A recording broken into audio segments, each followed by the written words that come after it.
Ah, meu bem, eu não sei nem por onde começo, viu? É tanta coisa atravessada aqui nesse peito, tanta lembrança que eu carreguei quieta por tantos anos, que só Deus sabe o peso que foi. Mas eu preciso contar. Preciso, porque tem coisas que a gente não pode levar para o caixão sem ninguém saber. Meu nome é Bernarda Almeida de Souza. Tenho 79 anos. Nasci e fui criada em São Tiago, Minas Gerais, um lugarzinho enfiado no interior. Daqueles onde o tempo parece que parou lá pelos anos 50 mesmo, e ficou quieto, como se tivesse medo de andar. Quando eu era menina, tudo era poeira, roça e reza. As ruas nem rua eram, só uns caminhos de terra batida onde o gado passava e a poeira subia, grudando na roupa da gente. Não tinha luxo, não tinha fartura, mas tinha um pouquinho de amor, pelo menos de um lado, da parte da minha mãe. Minha mãe se chamava Lourdes, uma mulher que, se você olhasse, parecia fraca, pequenininha, miúda que só, mas de uma força que ninguém via. Sabe aquelas mulheres que se quebram por dentro, mas continuam de pé por causa do filho? Era ela. Agora, o meu pai, seu Arthur. Ah, esse era outro tipo. Alto, forte, daqueles homens que botavam medo só com o jeito de olhar. A testa dele sempre franzida, a cara sempre dura, como se a vida fosse uma eterna provocação para ele descontar em alguém. E quase sempre, esse alguém era a minha mãe. Meu pai trabalhava cuidando de cavalo de raça para os fazendeiros ricos da região. Passava o dia inteiro com as mãos no lombo dos bichos, adestrando, domando, puxando a rédea com força. E parecia que trazia aquilo para dentro de casa também, sabe? Como se tudo, até a gente, fosse bicho para ser controlado na base do grito e da força. Não era de bater na minha mãe toda hora, não. Ele era pior. Quebrava ela aos poucos, com as palavras, com os olhares, com aquele jeito de fazer ela se sentir sempre errada. Quando vinha da lida, largava a cinta em cima da cadeira, aquele silêncio pesado na sala, e a gente já sabia que o melhor era não respirar alto. Eu, pequena, já entendia que quando a porta da frente abria no fim da tarde e ele entrava com aquela cara fechada, era hora de virar sombra. Me escondia atrás da saia da minha mãe ou fingia que estava brincando quietinha num canto, mexendo nas minhas bonequinhas de pano que a mãe costurava com retalho. Minha mãe, como ela tentava me dar um mundo doce dentro daquele inferno. Me ensinava as rezas, fazia boneca, cantava baixinho no meu ouvido quando o vento assobiava e eu tinha medo. Deus há de olhar por você, minha filha, ela dizia passando a mão no meu cabelo, tentando me proteger de um perigo que ela mesma não conseguia escapar. Mas, meu bem, Deus parecia ocupado demais, viu? Com o tempo, a tosse da minha mãe começou, primeiro de leve, só à noite. Depois veio o chiado no peito, as pontadas, aquele cansaço nos olhos dela. O corpo foi murchando igual planta sem água. Eu via tudo e não podia fazer nada. E o meu pai? Ele não chamava médico, não buscava ajuda, só dizia: frescura dessa mulher, isso passa. Mas não passou. As noites viraram tortura para mim. Eu deitava na cama e ouvia o som da respiração dela falhando. Aquele gemido baixinho, como se ela pedisse ar e não encontrasse. Eu rezava, agarrada no terço que ela me deu, e o medo morando dentro de mim. Até que um dia foi o fim. Era madrugada. Eu acordei com aquele silêncio estranho. O silêncio que não era de briga, nem de grito, nem de tosse. Era o silêncio da ausência. Me levantei devagar e fui até o quarto dela. Ela estava ali, deitada, os olhos fechados, o peito parado. Meu pai já estava em pé do lado da cama, com a expressão seca, dura. Olhou para mim e falou com aquela voz fria que eu nunca vou esquecer.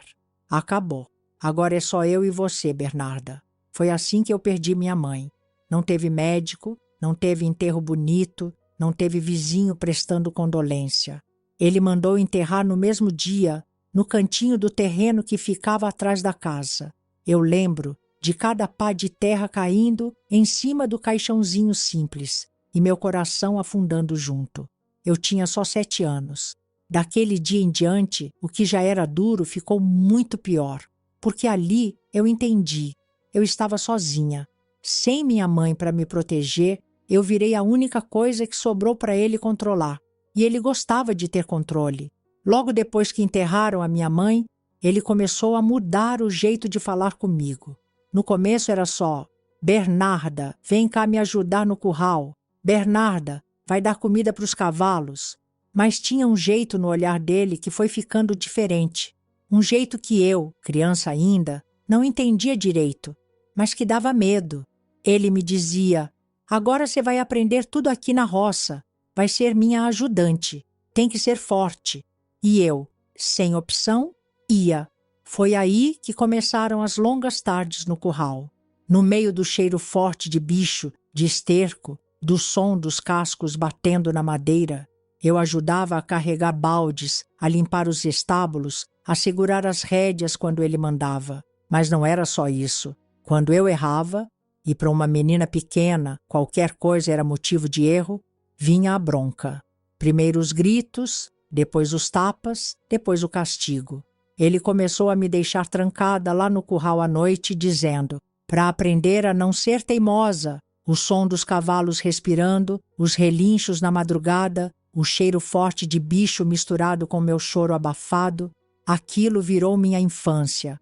Mas meu bem, isso foi só o começo. O que veio depois disso, eu demorei anos para ter coragem de contar. Porque tem coisa que até a gente que viveu custa ir acreditar que aconteceu. Sabe quando dizem por aí que pior do que tá, não fica? Pois é, eu ouvi isso muita vez depois, mas olha, mentira deslavada. Sempre dá para afundar mais um pouco. Eu sou prova viva. Depois que minha mãe virou saudade enterrada lá no fundo do quintal, o seu Arthur, ou melhor dizendo, o homem que assinava minha certidão de nascimento como pai, resolveu que eu ia ser, nas palavras dele, parte do serviço. Só que serviço, naquele mundo dele, tinha um significado bem mais torto. De manhã cedo, ele me puxava pelo braço antes mesmo do galo se coçar para cantar. Jogava um pedaço de pão seco na mão e dizia: anda, que bicho não espera menina preguiçosa? Eu ainda nem sabia escovar os próprios cabelos direito e já estava limpando cocheira, carregando feno e recolhendo esterco com uma enxada maior que eu. E se achou que era só isso, coitado, os erros começaram a custar caro. Se eu derrubava o balde de água, gritaria na orelha. Se esquecia de trancar a porteira, beliscão no braço. Se o cavalo escapulia, a cinta cantava na minha perna. Se não aprende no bom, aprende no couro, Bernarda. Ele falava, com aquela cara de quem se achava um grande educador. Tinha hora que eu achava até graça, mas não podia rir, claro, senão vinha mais castigo. Mas o pior mesmo não era a cinta, era o tal do castigo de respeito, como ele dizia. Começou numa noite qualquer, depois de eu errar o horário da ração. Hoje você vai dormir com os bichos, para aprender o peso da responsabilidade, ele anunciou, como quem dá lição de moral. E lá fui eu. Me empurrou para dentro do estábulo, trancou a porta com o cadeado e foi dormir na casa, como se nada tivesse acontecido. Meu bem, que sensação desgraçada aquilo! O cheiro forte de animal, o barulho dos cavalos resmungando, o som das patas raspando na palha. Eu, encolhida num canto, fingindo ser invisível, enquanto as lágrimas escorriam pelo rosto sujo de poeira e medo. Nessa primeira vez eu pensei, amanhã ele vai se arrepender. Ingênua que só. No outro dia, me abriu o portão com a mesma cara de sempre. Olhou de cima a baixo minha cara de quem não dormiu e soltou. Agora aprende a fazer direito, para não precisar voltar para cá. Mas voltou. Se voltou. Virou rotina. A partir daquele dia, cada pequena falha minha virava desculpa para ele me largar lá dentro. Era o jeito dele de, como ele dizia, endireitar caráter.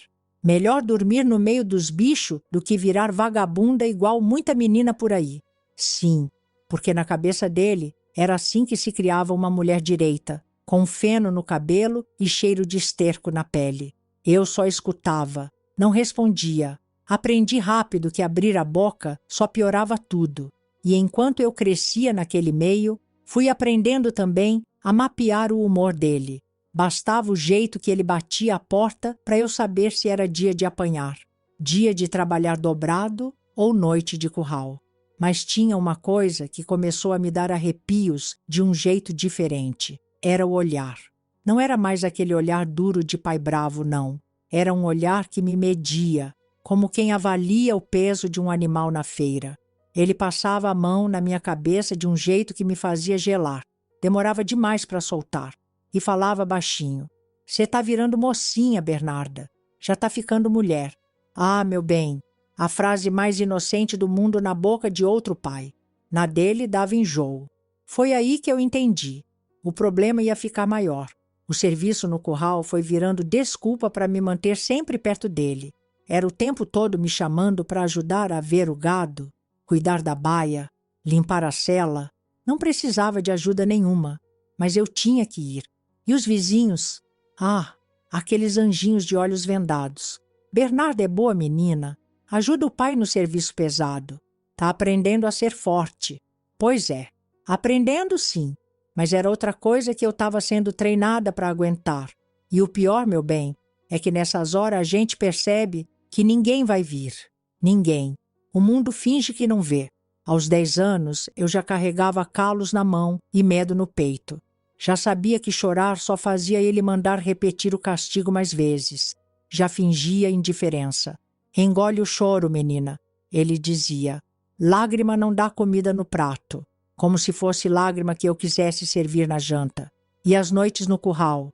Ah, essas foram ficando mais longas. Às vezes, mesmo sem errar nada, ele já mandava. Hoje dorme lá, preciso que vigie os bichos. Como se o cavalo fosse fugir no meio da madrugada. Era só a desculpa dele. E eu, no escuro, com o som dos bichos resfolegando perto, começava a pensar se algum dia aquilo ia parar.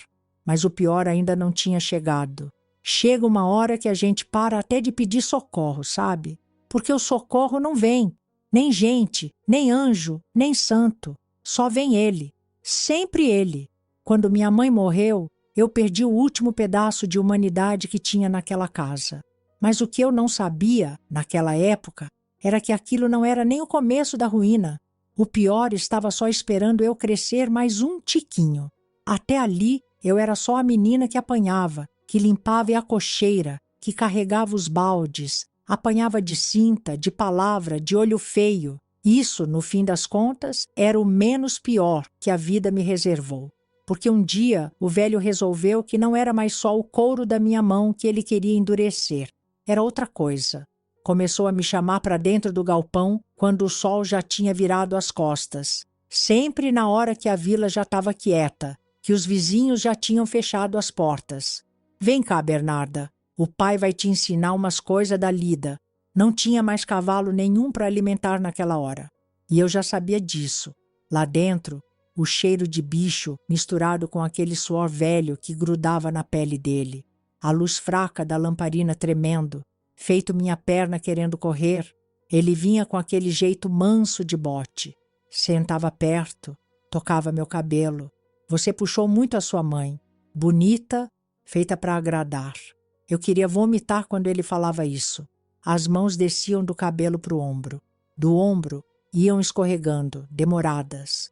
Mas tudo com aquele jeito de quem ainda tentava fingir que era carinho de pai. Só que eu não era mais aquela criança boba. O medo já tinha virado consciência. E eu sentia cada vez mais o perigo escorrendo para debaixo da minha pele. E a voz dele ia sussurrando no meu ouvido, baixo, como se o próprio capeta pedisse segredo. Homem só cuida assim de quem é do sangue, Bernarda. Isso aqui é para ninguém lá fora colocar a mão em você. Era isso que ele dizia, como se o terror fosse um gesto de proteção.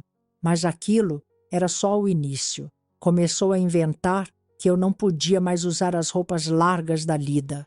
Tá grande demais para andar feito moleque. Vai vestir o que combina com teu corpo.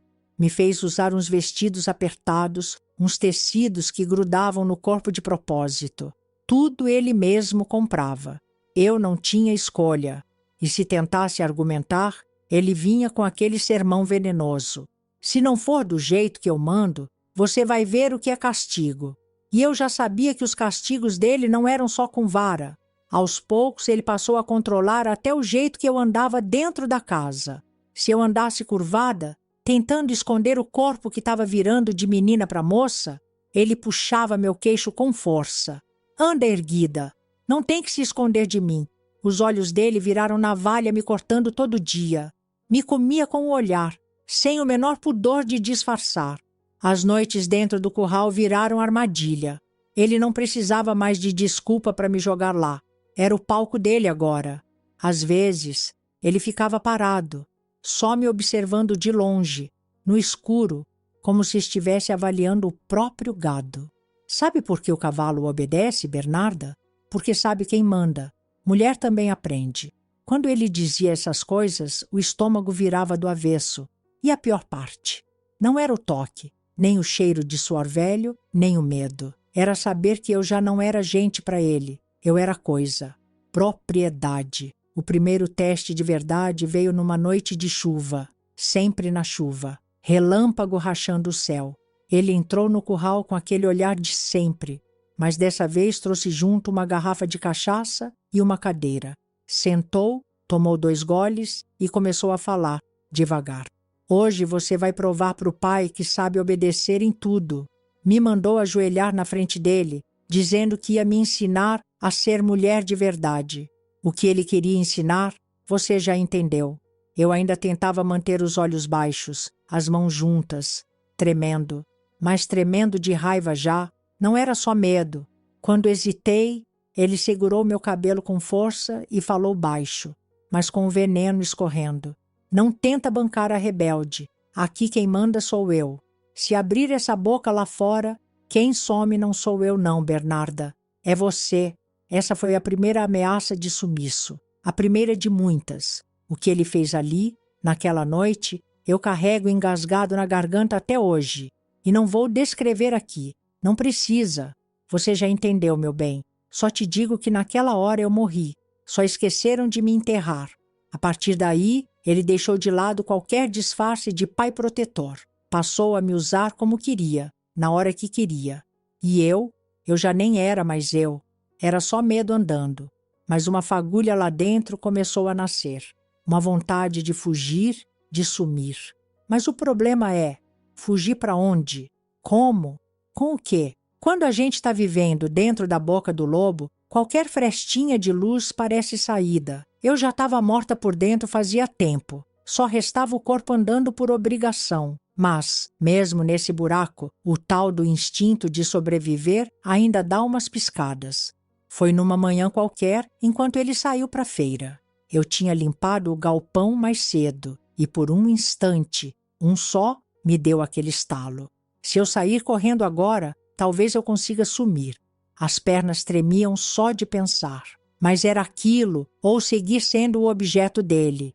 Peguei só o vestido velho do corpo, sem nem pensar em comida. A porteira dos fundos, aquela que ele nunca trancava, parecia me chamar. Corri como quem foge do próprio enterro. Mas o mundo gosta de castigar quem ousa. Eu nem cheguei na curva da estrada. Ouvi o estalo da espingarda no ar e a voz dele rasgando minhas costas. Volta aqui, sua ingrata! Ele me pegou pelo braço com a força de quem puxa um boi bravo. Me jogou no chão como se fosse bicho. O que veio depois, meu bem? Nem no inferno tratam alma penada assim. O primeiro chute foi na barriga. A pancada seca tirou meu ar na hora. Depois vieram os socos, as bofetadas, o joelho prensando minhas costelas, enquanto ele berrava feito um bicho possuído. Tá pensando que pode me envergonhar, Bernarda? Você é minha. Minha! Cada pancada me fazia perder o pouco de consciência que ainda me restava. Só ouvia o som abafado da minha própria respiração engasgando com o sangue na boca. Não sei quantas vezes ele me ergueu pelos cabelos para derrubar de novo. Só sei que, quando terminou, eu não conseguia nem mexer a ponta dos dedos. Mas não bastava me deixar quebrada no chão. Ele me arrastou feito saco de batata até o chiqueiro dos porcos. Rasgou o vestido no meio do caminho, me deixou só com as roupas de baixo e me jogou lá dentro. Vai dormir com os porquinhos agora. Quem sabe assim aprende. fechou o portão com a trava grossa e sumiu.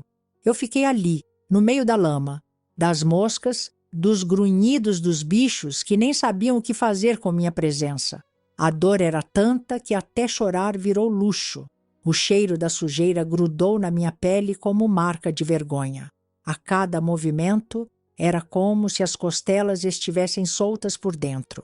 Passei 2 dias sem saber se era dia ou noite.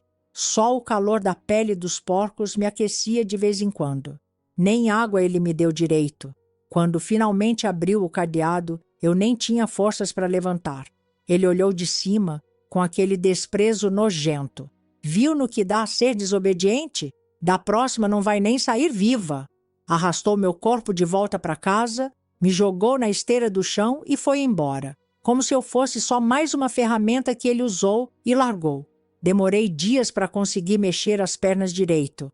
As marcas pelo corpo, essas demoraram ainda mais. Algumas nunca saíram, nem da pele, nem da memória. Mas claro, como todo monstro, ele sabia o tempo exato para me puxar de volta para o curral. Uma semana depois, quando eu já conseguia pelo menos ficar em pé sem cair, ele veio com aquele sorriso asqueroso, batendo as mãos calejadas uma na outra. Tá boa já, Bernarda.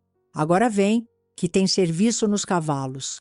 O curral estava úmido, cheiro forte de bicho, o chão ainda escorregadio da chuva dos últimos dias. E lá no canto, o cavalo preto. Aquele grande, bravo, o preferido dele. Vai lá, faz carinho no bicho. Ele precisa amansar. Eu, já sabendo o jogo dele, me aproximei devagar. O cavalo bufava forte. A pele brilhante tremia sob minha mão trêmula. Mas ele não queria só o carinho inocente. Vai, mais para baixo. Ele tá tenso. Tem que aliviar o bicho. Meu bem, só quem viveu aquilo entende o que eu tô dizendo sem precisar falar as palavras. As lágrimas começaram a escorrer enquanto minha mão, contra minha vontade, obedecia à ordem nojenta que vinha de trás do muro de madeira. E o velho lá atrás, me observando por uma fresta enquanto fazia... Bom, você sabe, a voz dele vinha em sussurros sujos. Isso, vai devagar, senão ele assusta. Quando soluçando, eu ousei pedir para parar, implorando com a voz falhada. Pai, por favor. O tom dele mudou na hora, seco, cortante. Se abrir essa boca de novo, eu repito a surra. E dessa vez, não levanta mais. E eu, meu bem, eu calei. Como sempre. Porque ali, naquele curral, quem falava morria. Mas dentro de mim, uma coisa começou a ferver. Não era coragem ainda, mas era o germe dela. Eu achava que já tinha visto o pior. Tolinha. É nessas horas que a vida dá aquele sorriso torto e cochicha no ouvido da gente. Calma, que ainda tem degrau para baixo. Depois da surra que ele me deu por tentar fugir, eu virei outra. Não porque me faltasse coragem. Isso ele não conseguiu arrancar de mim, mas porque o corpo não obedecia mais. Toda vez que eu pensava em correr, as pernas lembravam da dor da última vez. E ele... Ah, o velho ficou diferente.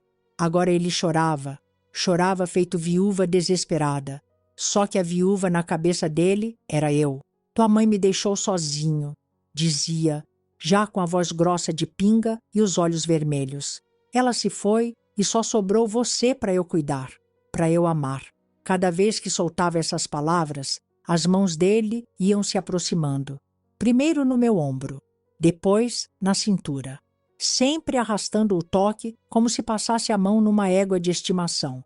O pior foi quando ele achou no baú dela as camisolas velhas. Veste, Bernarda, veste para eu lembrar da sua mãe. Eu hesitei, quis correr, mas o olhar dele já vinha carregado de ameaça. Não precisava nem falar. Eu sabia o que vinha se dissesse não. O pano fino grudava na pele, curto demais para o meu corpo já de moça. Ele me observava com os olhos arregalados, quase babando. Igualzinha, murmurava e a respiração dele acelerava. Mesma pele, mesmo cheiro. Ele me fez sentar no colo. A força do braço dele me puxando não dava brecha para resistência. Era assim que sua mãe sentava. Sussurrava, a voz misturando choro e desejo, uma mistura podre de viúvo e predador. As mãos, claro, não ficaram quietas. subiam e desciam pelo meu corpo, como quem tateia mercadoria de feira. Eu endurecia os músculos tentando sumir dali, me encolher dentro da minha própria pele. Não chora, Bernarda. Não estraga o momento. Sim, porque na mente dele aquilo era um momento. O mais asqueroso, ele fingia que era carinho. Se eu não cuidar de você, quem vai? Como se o mundo inteiro estivesse devendo um prêmio para ele por me proteger. Mas o auge da loucura veio dias depois. Naquela noite, como sempre, me chamou para o curral. A chuva ainda pingava do telhado, o cheiro de cavalo e lama misturado no ar. E lá estava o cavalo preto de novo, o preferido dele. Hoje vamos repetir o carinho nele, Bernarda. Ele anda muito nervoso, precisa de toque feminino para acalmar. Eu já sabia onde aquilo ia dar, e o estômago virou só de imaginar. Me aproximei do animal, a mão tremendo tanto que parecia feita de gelatina. Os olhos do bicho brilhavam na penumbra, como se também soubesse que aquela situação não era natural. O velho, claro, se posicionou atrás do cercado, observando cada movimento meu por uma fresta. Devagar, Bernarda, como da outra vez. Não assusta ele. As lágrimas começaram a escorrer de novo, e eu, feito boneca quebrada, repetia o ritual nojento que ele exigia, acariciando o animal nas partes que nenhuma menina deveria tocar. Do outro lado da cerca, eu ouvia os gemidos abafados dele, o som do corpo dele se mexendo num ritmo asqueroso. A voz dele vinha embargada de prazer. Assim mesmo. A sua mãe fazia tudo com jeito também. Quando o desespero explodiu dentro de mim, eu, num fio de voz, ousei implorar. Por favor, pai. Não. O tapa seco na madeira ressoou. A voz dele virou faca. Mais uma palavra, Bernarda, e eu te deixo enterrada com os porcos, só de castigo. Eu calei, mas dentro da minha cabeça alguma coisa começou a quebrar. Não era mais só o medo, era um ódio surdo, ruminando no escuro do meu peito. Na mente dele, eu não era mais filha. Eu era o fantasma da minha mãe para ele de volta, servindo do mesmo jeito. E o pior, meu bem, é que no dia seguinte ele agia como se nada tivesse acontecido. Sentava na mesa, pedia o café, dava bom dia e me olhava com aquele sorriso nojento de quem se acha amoroso. Tá vendo? A gente dá conta de tudo, eu e você, como se a nossa vida fosse um conto bonito de superação. Mas ali, no fundo da minha alma, a fagulha virou brasa, porque eu entendi, se eu não matasse aquele monstro dentro da minha cabeça, ele ia me matar de verdade. E se você chegou até aqui, não se esqueça de se inscrever no canal, deixar o seu like e de me dizer de onde é que você está me assistindo. Se você acha que o inferno tem um fundo, é só porque nunca viu alguém cavando com prazer. E o seu Arthur, olha, ele tinha talento para cavar. Depois daquele circo nojento com o cavalo, eu pensei que o pior já tinha sido encomendado.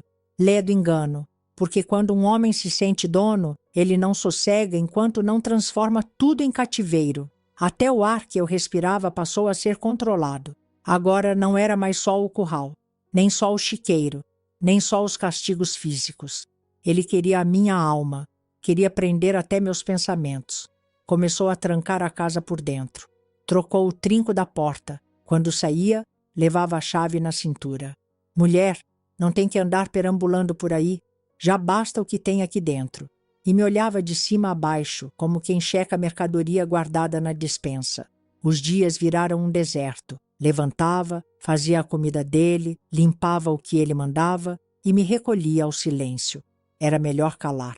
A cada palavra desnecessária, o risco de um tapa, de um empurrão ou de coisa pior. Mas ele começou a criar outra mania ainda mais nojenta: o ciúme. Ah, meu bem, ciúme de um tipo que nem os demônios entendem. Bastou uma vez ele me levar até a feira da cidade, porque, segundo ele, ninguém pode dizer que eu não te deixo ver o mundo, para desencadear o novo pesadelo. O padeiro, o velho seu Geraldo, me cumprimentou com um "Bom dia, menina". Pronto. Na volta para casa, o silêncio dele foi puro veneno fermentando. Quando fechou a porta, estourou. E aquele sorriso para o padeiro? Já está se oferecendo para macho na rua? Meu bem, eu só respondi com o silêncio da sobrevivência. Não era burrice, era cálculo. mas mesmo assim, a mão pesada veio. Um tapa que fez a boca rachar no canto. Quero ver sorrir agora, sua vaca. E não parou por aí. Daquele dia em diante, qualquer saída de casa virou um interrogatório. Quem olhou, quem falou, quem passou perto, começou a me impedir até de buscar água no poço. Trazia ele mesmo. Não quero homem nenhum vendo o que é meu. Veja bem, o que é meu. Nem mais minha filha ele me chamava. Era posse, era objeto, era animal de estimação. Quando a paranoia aumentou, ele passou a me trancar dentro do quarto quando ia trabalhar. Tranca pesada por fora. E eu, sozinha ali, ouvia os bichos lá fora, o barulho dos cavalos, o vento batendo, e ficava só com o eco dos próprios pensamentos. Mas foi nessa prisão nova que outra coisa começou a nascer em mim. A cabeça começou a trabalhar, porque se a primeira fuga foi no impulso, essa precisava ser na estratégia. Toda vez que eu ajudava na lida, quando ele deixava, eu procurava por moedas esquecidas. Às vezes, no bolso da calça suja que eu lavava, outras, embaixo das prateleiras. E ia escondendo tudo dentro do forro da esteira onde eu dormia. Era centavo por centavo. Mas já era o que eu tinha. Enquanto ele delirava com o próprio ciúme doentio, eu montava meu arsenal de coragem. Mas claro, o velho era bicho matreiro. Num domingo qualquer, depois de mais uma refeição servida em silêncio, ele me encarou diferente, os olhos semicerrados como quem fareja algo fora do lugar. Anda muito quieta, Bernarda. Tá com a cabeça onde? Fingi um sorriso de canto de boca, o mesmo sorriso mecânico que eu já sabia que ele aceitava. Só pensando na lida, pai. Ele estreitou ainda mais os olhos. Pensando demais, isso sim. Mulher, quando pensa demais, estraga. Não bastava controlar o corpo. Agora queria controlar o que eu sentia. E o temperamento dele começou a variar feito tempo de sertão. Num dia, vinha com aquela ladainha chorosa. Eu só tenho você. Era para ser sua mãe aqui comigo. Mas sobrou você. Noutro, virava o cão encarnado. Sua mãe morreu de tanto desgosto, Bernarda. De tanto se preocupar contigo. Se não fosse você dar trabalho, ela estava viva. Pois é, agora a morte da minha mãe também pesava na minha conta. Como se eu, criança de 7 anos, tivesse matado minha própria mãe. E agora sou eu que pago. Completava ele, com aquele olhar de quem se achava vítima. Era nessas horas que ele me obrigava a vestir as roupas da minha mãe de novo. Quero sentir o cheiro dela. Quero lembrar. A camisola velha grudava na minha pele suada, o pano fino rasgando ainda mais minha dignidade. E ele, atrás de mim, passava a mão nos meus cabelos longos, sussurrando. Você é o que sobrou dela, Bernarda. E eu não vou perder você também. Mas perder, meu bem, ele ia. Só não sabia ainda o quanto eu já estava lá na frente, costurando minha rota de saída, pedaço por pedaço. Quando o medo vira rotina, a gente aprende a andar por dentro da própria cabeça. Aprende a sorrir sem sentir, a falar sem dizer, a obedecer por fora, enquanto a alma se esconde num cantinho. Eu já tinha virado uma dessas. Só que o seu Arthur, aquele homem que se dizia pai, começou a sentir o cheiro, porque todo animal fareja a liberdade. E ele, acostumado a me ver submissa, percebeu quando meu olhar começou a ficar mais atento, quando eu já não tremia tanto, quando já media cada passo dele como quem calcula a distância do abismo. Ele não sabia ainda o que eu tramava, mas sabia que algo existia. Foi aí que começaram as revistas. Num sábado, logo cedo, me acordou com o pé batendo no chão de madeira.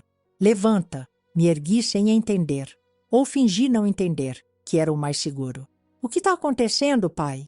Ele só respondeu, virando o colchão de palha de cabeça para baixo. A esteira onde eu escondia as moedinhas começou a desmanchar no chão. Meu coração quase saiu pela boca. Mas, por sorte, ou milagre, vai saber. As moedas estavam escondidas num cortezinho na costura lateral.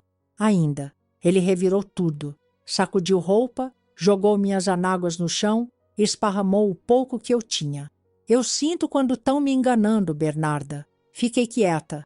O silêncio sempre foi meu maior escudo. Tá escondendo o quê, hein? Dinheiro? Algum recado? Quem tá te ajudando?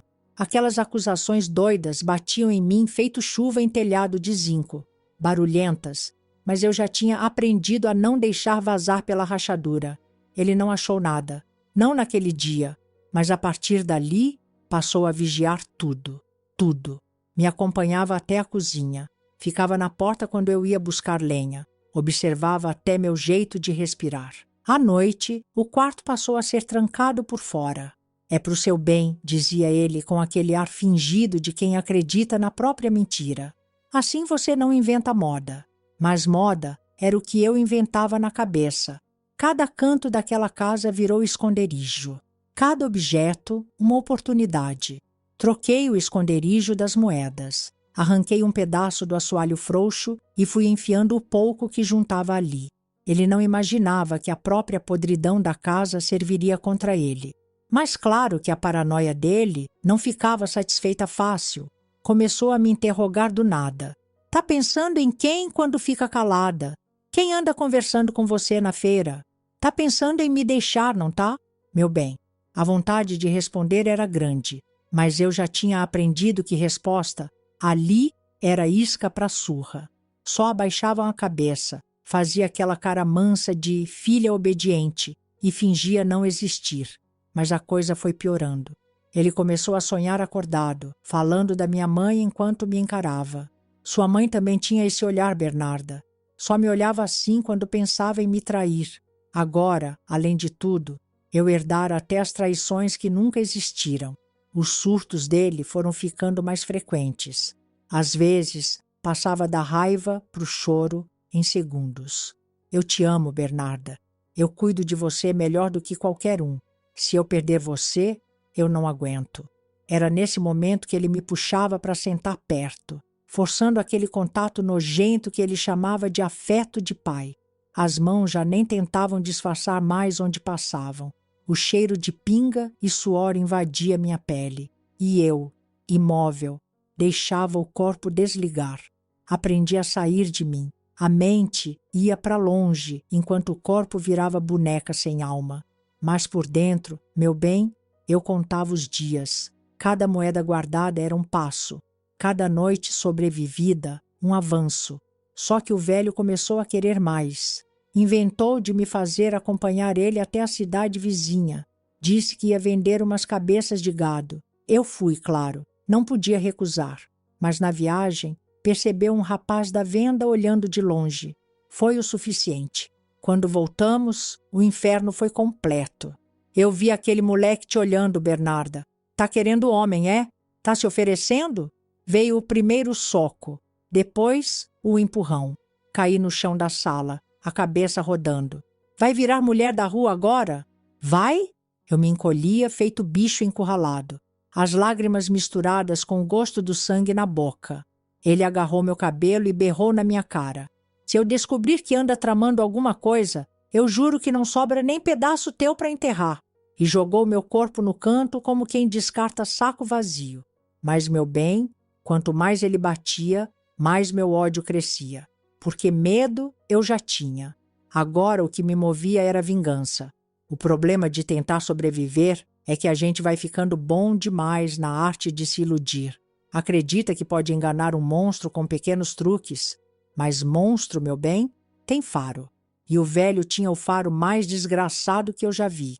Eu seguia costurando minha fuga com a agulha da esperança, remendando cada moedinha que achava. Ele me dava os trocados para comprar farinha na venda, umas moedas para devolver o troco quando sobrava de alguma venda de leite. Sempre tinha um restinho que eu conseguia esconder. Só que eu não era besta de enfiar dinheiro em canto de casa. A casa era dele, o curral era dele, até o meu quarto já tinha virado esconderijo revirado. Então, fiz o que podia.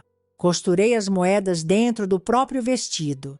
No forro da barra da saia, cada moeda era um pequeno tumor de metal, preso com linha grossa.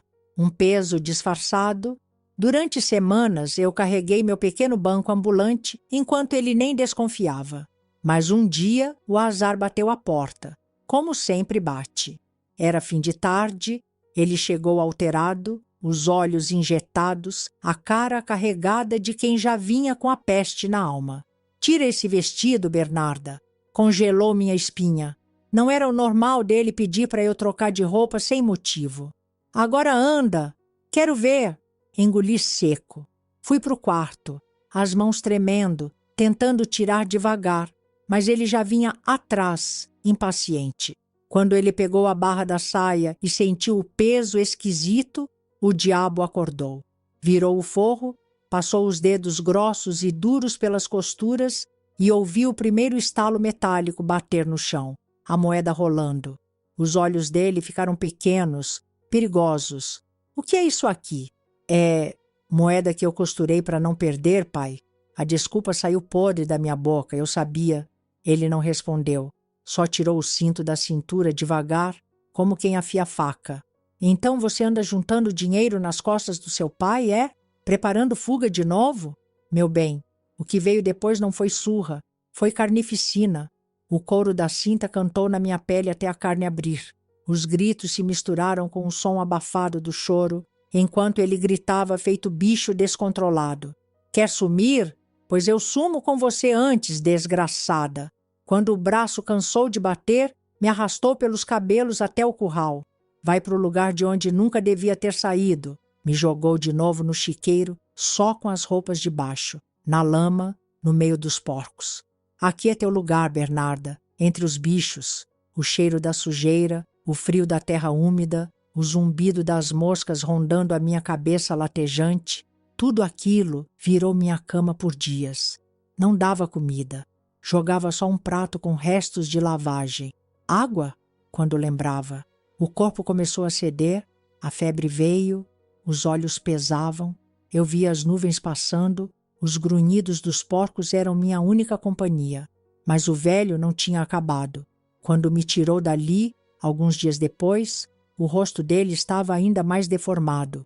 Parecia um cão raivoso disfarçado de viúvo carente. Se ajoelhou na minha frente, pegou meu rosto com força e cochichou. Você me traiu. De novo. Agora sabe o preço. Mas não parou ali. Como se não bastasse me deixar podre por fora, queria apodrecer minha mente também. Se você tentar sumir de novo, Bernarda, eu não vou só acabar com você. Eu mato a dona Nair na frente da vila inteira. Assim ninguém nunca mais olha com pena para vagabunda nenhuma. Ah, meu bem, ele sabia. Sabia como me envenenar por dentro. Agora não era só meu medo em jogo. Ele me dava nas mãos a responsabilidade da morte dos poucos que ainda tinham um pingo de humanidade comigo. Mas nesse instante, em vez de me destruir, ele acendeu outra coisa em mim. Porque quando o medo vira fúria, o medo morre. E o ódio que eu passei a sentir dele já não cabia mais no corpo. Agora eu não pensava mais em fugir. Eu pensava em destruir. Quando a gente apanha demais, o corpo aprende a não doer tanto. Mas o ódio? Ah, o ódio não tem couro grosso. Ele cresce, fermenta, vira veneno circulando devagarinho até transbordar. E foi isso que aconteceu comigo. Eu já não tinha mais medo do velho. Eu tinha nojo. Depois daquela desgraça toda da última surra e do chiqueiro, o meu sangue virou ácido. O que antes era só sobrevivência, virou vontade de acabar com ele, mas acabar do jeito que ele nunca ia esperar. Fugir? Não. Eu não queria mais só correr. Eu queria que ele pagasse. O monstro não percebeu essa mudança. Para ele, eu continuava sendo a mesma filha amedrontada, com os olhos baixos e as mãos obedientes. E eu deixava ele acreditar nisso. A rotina seguiu. Ele me vigiava ainda mais, claro. Não saía da minha cola nem para eu respirar. Era como uma sombra fedida de pinga e suor. Mas, como todo bêbado metido a Deus, ele tinha um ponto fraco. O próprio copo. Todo sábado à noite, depois de fazer as contas da venda de leite e ração, ele sentava no alpendre com a garrafa de pinga do alambique do seu gumercindo. Era a única hora que ele relaxava. Bebia como se tivesse sede de sumir por dentro. E eu ficava ali, servindo mais, sorrindo falso, alimentando o vício dele com prazer. Cada gole que ele dava, eu pensava, vai, desgraçado, bebe, me facilita o serviço. Comecei a observar os padrões. Sabia exatamente quantos goles ele precisava para apagar no banco de madeira. Contava cada gole como quem conta o tempo para o próprio renascimento. Durante a semana, preparei o que podia. Escondi uma pequena faca de cozinha num buraco atrás do fogão de lenha. Uma arma? Não. Eu não tinha força para encarar ele de frente. Aquilo era meu plano B. Meu plano A exigia paciência e precisão. Quando o sábado chegou, eu servi a pinga com um sorriso de santa. Tá mais forte hoje, pai. Falei fingindo carinho. Ele gargalhou com aquela boca podre de dentes amarelos. Mulher esperta, sabe agradar o pai. Pois é, os goles desceram rápidos como sempre. A garrafa foi secando enquanto o sol caía. O céu escurecia e com ele o juízo do velho ia sumindo. Até que veio o momento que eu esperava. O ronco grosso, os olhos fechados, o corpo mole largado na cadeira. Me aproximei devagar. O coração quase pulando pela garganta, não de medo, de ansiedade. Chequei a respiração pesada dele. A primeira etapa estava feita. Agora vinha a parte mais perigosa. Peguei a chave do cadeado preso na cinta dele. Por sorte, os dedos dele já não tinham mais firmeza para segurar nada. Com as mãos trêmulas, consegui desprender o molho. Entrei na casa e fui direto para o quarto. Destranquei o armário onde ele guardava as armas da fazenda. Espingarda, munição, faca grande de caça, tudo empoeirado, mas funcional. Peguei a faca. Não porque eu pretendia usar logo de cara, mas porque eu sabia que, se o plano falhasse, eu ia precisar. A segunda parte era trancar ele. Com muito cuidado, amarrei os braços e as pernas dele com as cordas grossas de amarrar os bezerros. O ronco dele nem alterou. A cachaça tinha vencido. Amarrei bem. Aprendi a força do nó observando ele amarrar os bichos tantos anos. Agora era minha vez. Por um instante, meu bem, eu quase o matei ali mesmo. Com a faca na mão, cheguei a encostar a lâmina na garganta enrugada dele. Mas não era assim que ele ia pagar. Ele precisava acordar, precisava entender que a presa virou caçadora. Quando a madrugada chegou, ele começou a abrir os olhos, grogue, confuso. Tentou se mexer. As cordas o impediram. O quê? Que está acontecendo, Bernarda? Me ajoelhei na frente dele, calmamente. Pois é, pai. Hoje quem manda sou eu. O olhar dele começou a sair do torpor. Tentou se debater, mas quanto mais mexia, mais a corda apertava. Você ficou maluca, menina? Ah, meu bem, eu ri de verdade. Quem ficou maluco foi o senhor. Faz tempo. Eu só aprendi com o mestre. Ele cuspiu no chão, raivoso. Vai me matar? É isso? Cheguei perto da orelha dele e sussurrei. Eu vou fazer o que o senhor fez a vida inteira, torturar devagar. Ele arregalou os olhos. Agora o medo era dele. Eu não tinha força física para fazer com ele tudo o que ele fez comigo, mas eu tinha outra arma, o pavor. Fiquei horas ali, descrevendo calmamente tudo o que ele me obrigou a passar, como se fosse um confessionário às avessas. Contei de cada noite no chiqueiro, cada ordem nojenta no curral, cada ensinamento sujo. Aos poucos, o suor começou a escorrer pela testa dele. Você não tem coragem? Ah, meu bem, eu não? Coragem eu sempre tive. Faltava era oportunidade. Ele começou a implorar. Sim, o mesmo homem que me arrastava pelo cabelo, agora me chamava de minha filha com voz trêmula. Mas eu calei a boca dele com um pano. A partir dali, o jogo virou completamente. Eu não fugi naquela madrugada. Agora, meu bem, eu estava armando algo maior. Porque o próximo passo não era só sumir. Era destruir o nome, a moral e a memória dele na cidade inteira. Até o medo tem prazo de validade. O problema é que a gente só descobre isso quando não sobra mais espaço para dor nova. Quando eu vi o seu Arthur, aquele que se achava dono do meu corpo, da minha alma e até do meu ar, amarrado naquela cadeira, implorando com os olhos, foi a primeira vez que senti o gosto doce do controle. Não era alegria, era outra coisa. Era alívio com pitadas de ódio requentado. Os dias seguintes foram longos. Ele acordava, e eu já estava sentada na frente, olhando fixo, tomando meu café como quem assiste novela. Bernarda, minha filha, por favor, Cada minha filha que saía da boca dele agora era música torta para os meus ouvidos. Agora lembrou que eu sou sua filha. É? Quando me jogava no chiqueiro era o quê? Educação? Ele fechava os olhos, suando. A garganta seca de tanto implorar, mas eu não dava mais nem um copo d'água fácil. A comida? Só o bastante para manter vivo, porque morto, meu bem, não me interessava ainda, porque eu precisava dele respirando para a fase 2. Agora não era mais só eu que ia saber o que ele era. A cidade inteira ia enxergar o que sempre se fingiu cega para não ver. Só que expor um homem desses, num vilarejo pequeno dos anos 70, não era simples. O povo adorava um escândalo, desde que não fosse com eles. Eu sabia que precisava de provas. E ele, sem perceber, já tinha me dado tudo. Comecei a remexer nos armários velhos da casa. Cartas antigas, registros de compra, as roupas da minha mãe, ainda com manchas antigas que o tempo não apagou. Os cintos dobrados que serviram de chicote. No fundo do baú, encontrei um caderno. As anotações dele, contas, registros das vendas de leite e, no meio, algumas frases rabiscadas com a letra tremida.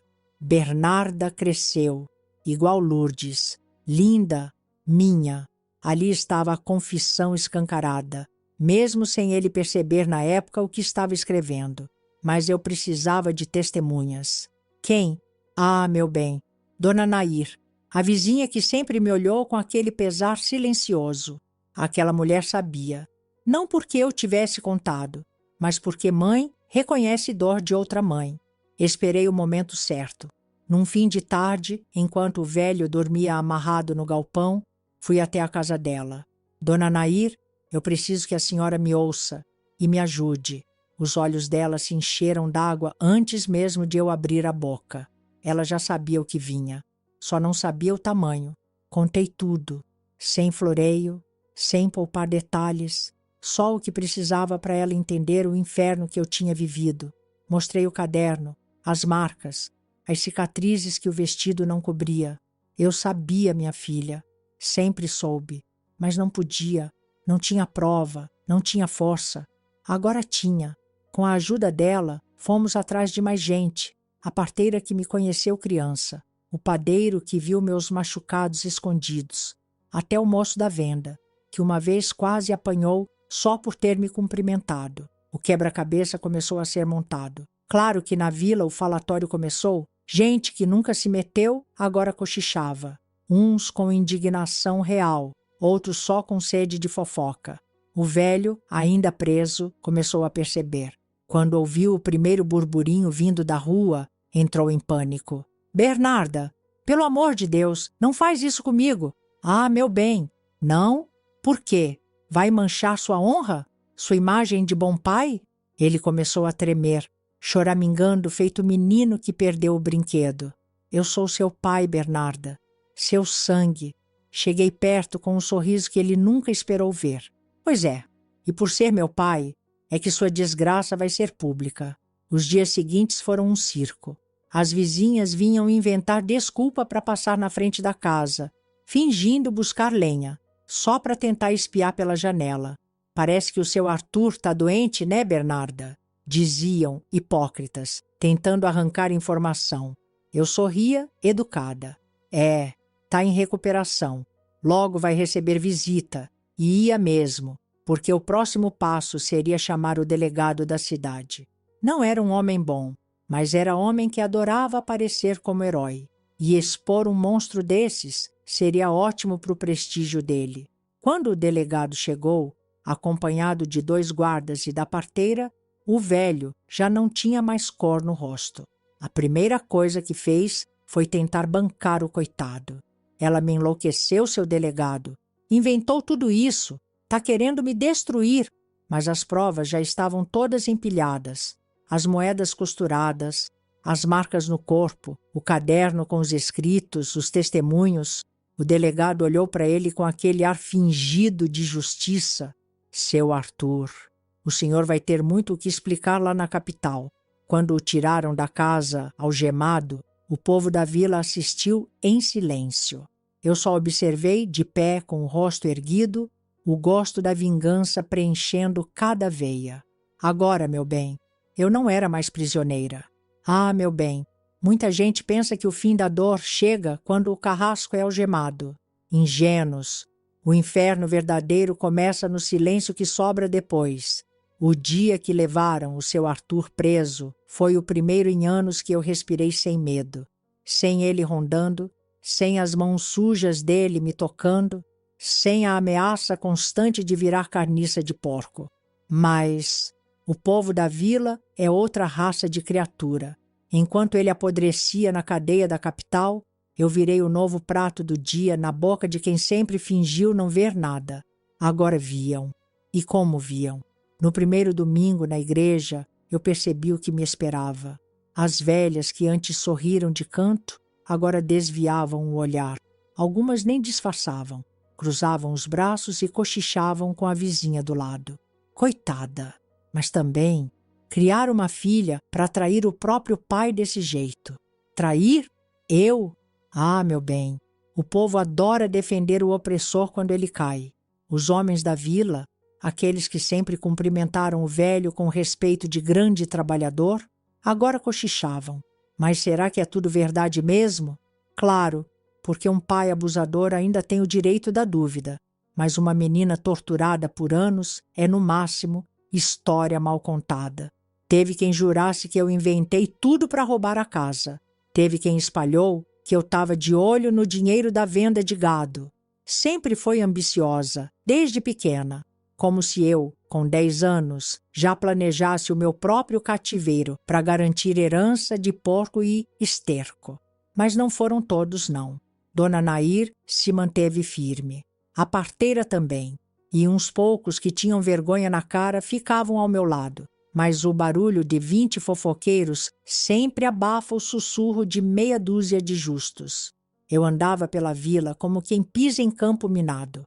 Cada esquina, um cochicho. Cada esquina, uma sentença não dita, mas bem pensada. Olha a filha ingrata passando. Mesmo assim, eu seguia. Não ia me esconder depois de tudo. Voltei a trabalhar. Costurava para fora. Fazia doces para o mercado da cidade, limpava a casa de vizinho. E o mais importante, ninguém mais mandava em mim. A casa continuou sendo minha, mas não era mais um lar. Era um campo de batalha antigo, cheio de lembrança podre. Cada canto tinha um eco, cada parede uma marca invisível. O curral? Eu desmontei. A cocheira? Queimei a madeira. O chiqueiro? Enterrei fundo para não sobrar cheiro nem memória. Mas o corpo? Ah, o corpo não se limpa fácil. As noites ainda eram longas. Eu deitava e muitas vezes me pegava sentindo o peso da mão dele ainda nas costas, mesmo sem ninguém ali. É isso que ninguém fala. O que sobra depois da liberdade é o vazio do que foi.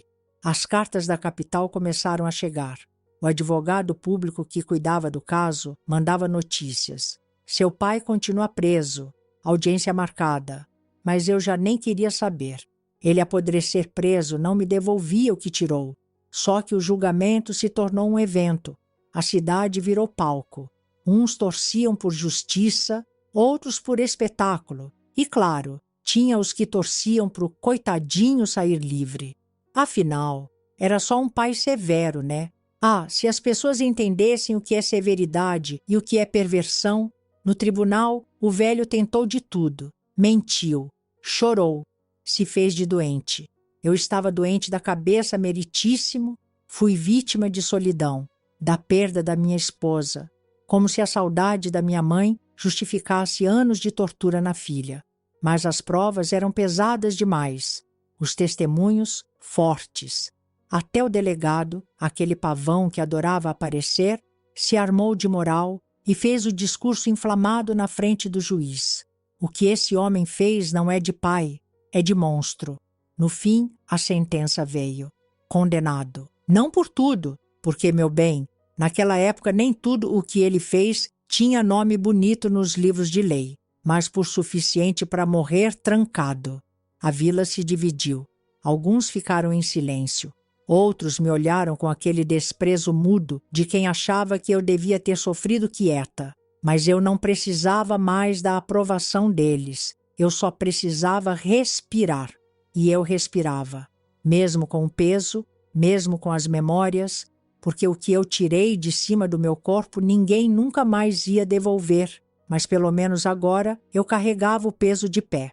O que ninguém conta é que sobreviver não tem aquele final bonito de novela. Não é sair do cativeiro, respirar ar fresco e pronto. Tá feliz para sempre. Isso é história de gente que nunca passou o que eu passei. O que sobra mesmo é um vazio com cheiro de coisa podre. Quando o seu Arthur apodreceu atrás das grades, a vida não virou um campo florido. Só ficou em silêncio. Um silêncio estranho, pesado, desconfortável. O medo de levar surra? Acabou. O pavor de ser arrastada para o curral? Sumiu. Mas o susto continuava morando no meu peito, pronto para pular em cada barulho diferente. Toda vez que o vento batia na porta, o corpo gelava como se ele fosse entrar de novo, com o olhar doentio, o cinto na mão e a respiração fedendo cachaça. Mesmo sabendo que ele nunca mais ia voltar, a cabeça não desligava. É isso que a gente carrega, o fantasma vivo de quem fez a nossa alma sangrar. Mas, no meio desse chão rachado, Deus ainda plantou uma semente boa. Dona Nair. Ah, essa mulher! Ela não me largou um segundo. Enquanto muita gente da vila virava a cara ou fingia pena com aquele ar nojento de quem só quer saber da fofoca, Dona Nair foi abrindo espaço na minha vida como se fosse mãe de sangue. Você não está sozinha, minha filha, e não vai ficar. E ficou. Todo dia ela vinha, trazia um bolo, um pano de prato novo, às vezes só sentava na varanda para fazer companhia em silêncio. E era esse silêncio dela que me acolhia, porque ela não perguntava o que eu não queria dizer. Não me obrigava a reviver nada. Ela só estava lá. Foi com ela que eu voltei a comer direito. Foi na mão dela que eu chorei noites que o travesseiro já não dava conta de secar. E quando o povo da vila passava cochichando na rua, ela fazia questão de ficar de pé, ao meu lado, de cabeça erguida, como quem dizia: se quiserem mexer com ela, vão ter que passar por mim primeiro. Com o tempo, arrumei serviço fixo costurando para fora. Dona Nair me ajudou a aprender a bordar melhor. Me trouxe clientes. O povo, claro, na hipocrisia de sempre, fingia que nada tinha acontecido quando precisava de favor. Bernarda, faz aquela barra de saia para mim? Claro, vizinha, eu respondia, com aquele sorriso falso que aprendi a usar como escudo. Por dentro, eu ria. Quem diria, né? Antes eu era a vagabunda ingrata. Agora meu ponto invisível vale ouro. Mas, mesmo ocupada, o buraco na cabeça não fechava. Dormir ainda era guerra. As imagens vinham de noite como filme quebrado. A cerca, o chiqueiro, o curral, o cavalo preto bufando, o cheiro da lama misturado com o toque sujo. Tudo revivia dentro dos olhos fechados. Teve dia que eu acordei gritando, toda suada. Dona Nair correu do outro lado do quintal, descalça, me abraçou como quem segura um passarinho caído do ninho. Tá tudo bem, filha. Já passou, já passou. Eu só conseguia chorar, feito criança que perdeu o chão. Foram muitos desses dias, mas cada um que passava, eu me firmava um pouco mais. Aprendi a conviver com a lembrança como quem convive com uma cicatriz. Não some, mas para de sangrar. Confiança em homem? Ah, meu bem, esse departamento fechou antes mesmo de abrir. Homem, para mim, virou figura de perigo. Um vulto que eu preferia manter longe. Alguns apareceram, claro. Uns até bem intencionados, outros com aquele ar de quem achava que viúva sem homem é presa fácil. Mas eu aprendi a sorrir e dispensar com classe. Obrigada, moço. Aqui só cabe eu e minha paz. A casa? Fui reformando aos poucos. Tirei as velhas tábuas do galpão, arranquei a cerca, pintei a fachada. Fiz questão de apagar qualquer traço da mão dele por ali. Mas não joguei fora o caderno com as anotações nojentas dele. Guardei. Não por apego, mas como lembrete, para nunca esquecer de onde eu saí. Hoje, quando passo na feira e ouço os cochichos disfarçados, eu nem ligo mais. Eles falam porque não suportam ver quem sobreviveu ao que eles nem teriam coragem de assistir. Dona Nair sempre dizia com um olhar firme: eles te invejam, Bernarda, porque você ficou de pé. E eu fiquei. Marcada? Simulation. mas de pé. Agora eu controlava minha própria história. Se você ficou comigo até aqui, prepare o coração, porque agora eu vou te contar como foi o resto dessa vida remendada que sobrou para mim. Eu tô com 79 anos nas costas e vou te dizer uma coisa logo de cara. Sobreviver dá um cansaço danado. Não que eu tenha me arrependido de nada, viu? Mas ninguém fala o quanto dá trabalho carregar os escombros de uma vida inteira no lombo. Depois que o seu Arthur apodreceu preso, e que Deus me perdoe, mas até hoje não rezei uma missa pela alma daquele infeliz, eu finalmente comecei a viver sem grito atrás da porta. Mas viver livre, depois de viver prisioneira, é outro tipo de prisão. A casa, agora limpa daquele cheiro de macho podre, virou meu canto de silêncio. As paredes já não guardavam eco de cinto batendo, nem porta rangendo no meio da noite. Mas dentro da minha cabeça, essas portas rangiam toda a madrugada. Dona Nair seguiu firme comigo durante anos. Não soltava minha mão para nada. Virou mais que vizinha. Virou mãe, daquelas de verdade, da que acolhe, protege, ensina.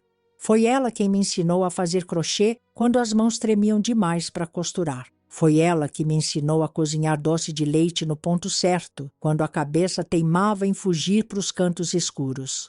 Quando as crises vinham de madrugada, o peito apertava e a garganta fechava. Era a mão dela que me dava tapinha nas costas, dizendo: "Respira, Bernarda, já passou. O monstro morreu." E passou, pelo menos por fora. Por dentro, as lembranças seguiram morando. Algumas já velhas e fracas, outras ainda afiadas feito faca de açougueiro. Mas aprendi a domar elas. Assim como ele domava cavalo no grito, eu domei minha cabeça na marra. Nunca casei. Homem, para mim, virou bicho de longe. Teve uns corajosos que tentaram se aproximar, claro. Gente que dizia: "Você merece refazer a vida, Bernarda. Ter uma família." Mas eu olhava bem no olho e respondia, com aquele sorriso de quem já viu o diabo de perto: "Eu já tive família. E olha onde me trouxe.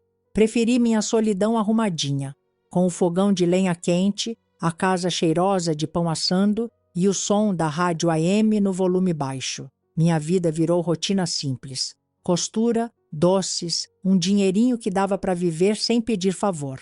A vila, com o tempo, foi mudando. Os mais antigos foram morrendo.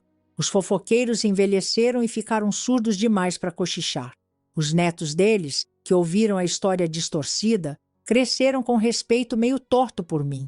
É aquela que enfrentou o próprio pai, cochichavam, mas agora num tom de medo e admiração.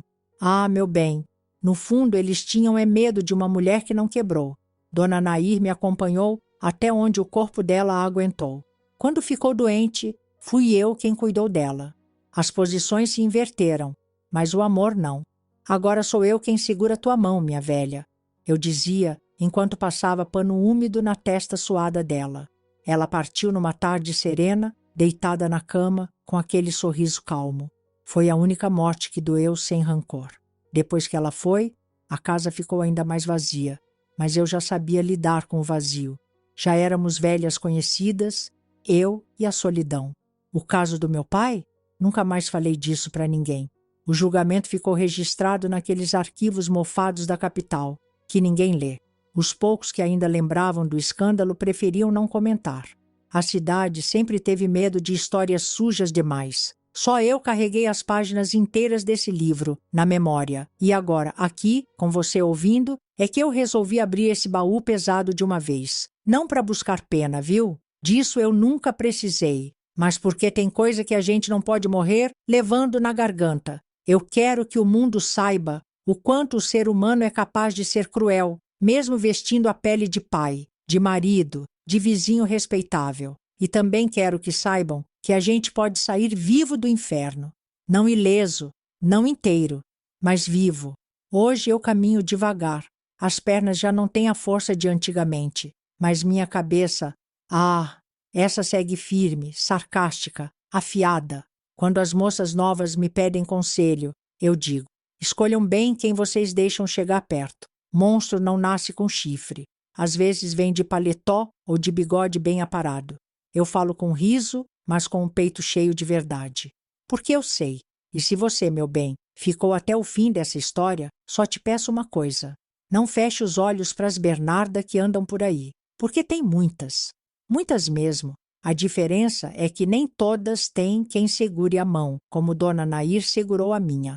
E eu sobrevivi. E isso ninguém me tira. E se você gostou desse relato, não se esqueça de se inscrever no canal, deixar o seu like e de me dizer de onde é que você está me assistindo?